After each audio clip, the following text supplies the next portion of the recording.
एक बार एक गांव में एक किसान अपने दुखों से बहुत दुखी था। किसी ने उसको बताया कि तुम अपने दुखों के समाधान के लिए गौतम बुद्ध की शरण में जाओ, वह तुम्हारे सभी दुखों का समाधान कर देंगे। यह सुनकर वह किसान बुद्ध की शरण में चल पड़ा।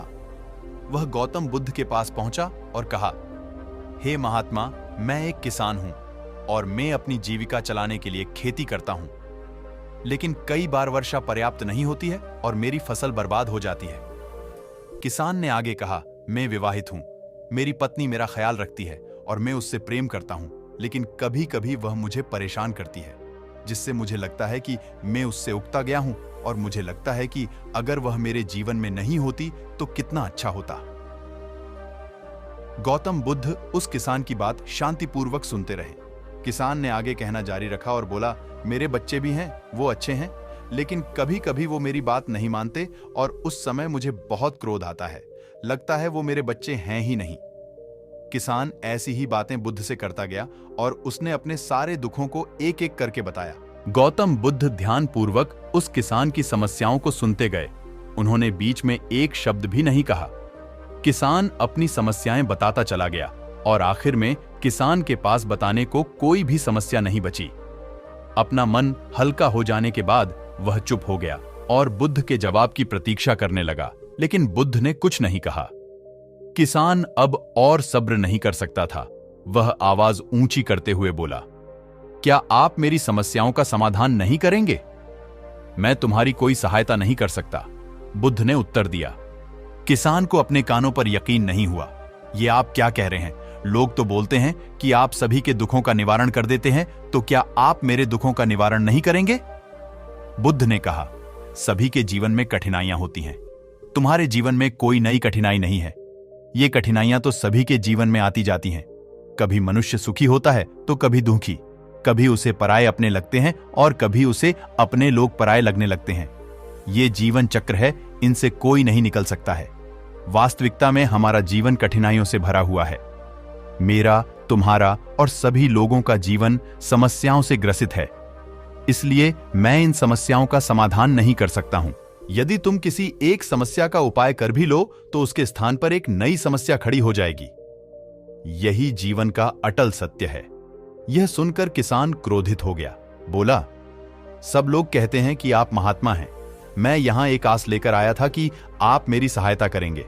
अगर आप मेरी समस्याओं का समाधान ही नहीं कर सकते तो मेरा यहां आना व्यर्थ हुआ। इसका मतलब सभी लोग झूठ बोलते हैं, मैं बेकार ही आपके पास आया। इतना बोलकर किसान उठकर जाने लगा। तभी बुद्ध ने कहा, मैं तुम्हारी इन समस्याओं का समाधान तो नहीं कर सकता हूं, लेकिन हां, मैं तुम्हारी एक दूसरी समस्या का समाधान कर सकता हूं। किसान ने आश्चर्य से कहा, इन समस्याओं के अलावा दूसरी समस्या? भला वह कौन सी समस्या है? बुद्ध ने कहा, वह यह कि तुम नहीं चाहते कि तुम्हारे जीवन में कोई समस्या हो। इसी समस्या के कारण ही दूसरी कई समस्याओं का जन्म हुआ है। तुम इस बात को स्वीकार कर लो कि सभी के जीवन में समस्याएं होती हैं, कठिनाइयां होती हैं। तुम सोचते हो कि तुम इस दुनिया में सबसे ज्यादा दुखी हो और तुम्हारे जितना कोई और दुखी नहीं है। तुम अपने आसपास देखो, क्या वो लोग तुमसे कम दुखी हैं? तुम्हें अपना दुख बड़ा लगता है, लेकिन जो लोग तुम्हारे आसपास रहते हैं उनको उनका दुख बड़ा लगता है। इस दुनिया में सभी को अपना दुख बड़ा लगता है, चाहे दुख छोटा हो या फिर बड़ा हो, लेकिन वह जिसके साथ घट रहा है उसके लिए वह दुख बड़ा प्रतीत होता है। अगर तुम ध्यानपूर्वक देखोगे तो समझ जाओगे कि यह जीवन सुख दुख से भरा हुआ है। इसको तुम कभी नहीं बदल सकते हो, लेकिन हां, तुम सुख दुख से ऊपर अवश्य उठ सकते हो। यह तुम्हारे लिए संभव है। सुख और दुख को हम आने से रोक नहीं सकते हैं, लेकिन सुख और दुख का हम पर कोई प्रभाव न पड़े ऐसी व्यवस्था हम कर सकते हैं। और इसकी शुरुआत इस तथ्य को समझने के साथ शुरू होती है कि हम कुछ भी कर लें, जीवन में सुख दुख आने ही आने हैं, लेकिन हमें उनसे विचलित नहीं होना चाहिए। सुख और दुख को हम आने से रोक नहीं सकते हैं, लेकिन सुख और दुख का हम पर कोई प्रभाव न पड़े ऐसी व्यवस्था हम कर सकते हैं। और इसकी शुरुआत इस तथ्य को समझने के साथ शुरू होती है कि हम कुछ भी कर लें, जीवन में सुख दुख आने ही आने हैं, लेकिन हमें उनसे विचलित नहीं होना चाहिए।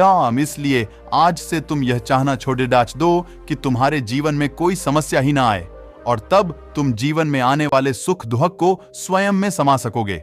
तूफान के मध्य में भी शांत रह सकोगे और हर्षोल्लास के शोर में भी संतुलित रह पाओगे। किसान बुद्ध की चरणों में गिर पड़ा। वह समझ चुका था कि अब उसे क्या करना है। मित्रों, यह जीवन सुख दुख से भरा हुआ है। ऐसे में यह सोचना गलत है कि दुख कभी आए ही नहीं। इस कहानी में भगवान बुद्ध द्वारा कही गई बातें हमें दुख से घबराने या सुख में अत्यंत उत्साहित होने की जगह एक संतुलित जीवन जीने का संदेश देती हैं। यदि आपको यह कहानी पसंद आई हो तो कृपया इसे अपने दोस्तों के साथ शेयर करें। एक बार एक आदमी महात्मा बुद्ध के पास पहुंचा। उसने पूछा, प्रभु, मुझे यह जीवन क्यों मिला? इतनी बड़ी दुनिया में मेरी क्या कीमत है? बुद्ध मुस्कुरा दिए और उस आदमी को एक चमकीला पत्थर देते हुए बोले कि जाओ, पहले इसका मूल्य पता करके आओ, लेकिन इसे बेचना मत, केवल मूल्य पता करना। वो आदमी सबसे पहले उस पत्थर को लेकर एक आम वाले के पास गया और उसे पत्थर दिखाते हुए बोला, इसकी कीमत क्या होगी? आम वाला पत्थर को देखते ही समझ गया कि ये कोई बेशकीमती पत्थर लगता है। फिर भी वह बनावटी आवाज में बोला कि मैं इसके बदले में 10 आम दे सकता हूं। आदमी वहां से चला गया और एक सब्जी वाले का पास पहुंचा, जिसने कहा कि मैं इसके बदले 1 बोरी आलू दे सकता हूं। अब उस आदमी को यह मालूम पड़ चुका था कि ये पत्थर वाकई में कीमती है, और फिर वो उसे लेकर एक हीरे के व्यापारी के पास पहुंचा। व्यापारी पत्थर को देखकर अचंभित रह गया। उसने कहा कि मैं तुम्हें इसके बदले 10 लाख रुपए दे सकता हूं। आदमी महात्मा बुद्ध के पास जाने के लिए मुद्दा ही था कि व्यापारी ने आवाज लगाई कि मैं तुम्हें इसके बदले में 50 लाख रुपए देने को भी तैयार हूं। लेकिन आदमी नहीं रुका। व्यापारी ने गिड़गिड़ाते हुए फिर आवाज लगाई कि तुम मुझे बस वो हीरा दे दो, बदले में तुम जितना धन चाहो मैं देने के लिए तैयार हूं। आदमी नहीं माना और महात्मा बुद्ध के पास लौट गया और उन्हें पत्थर वापस करते हुए पूरा वृत्तांत कह सुनाया। बुद्ध मुस्कुराकर बोले, आम वाले ने इसका मोल 10 आम लगाया, सब्जी वाले ने 1 बोरी आलू और हीरे के व्यापारी ने कहा कि यह अनमोल है। इस पत्थर के गुण जिसने जितने समझे उसने उतने मोल लगाए।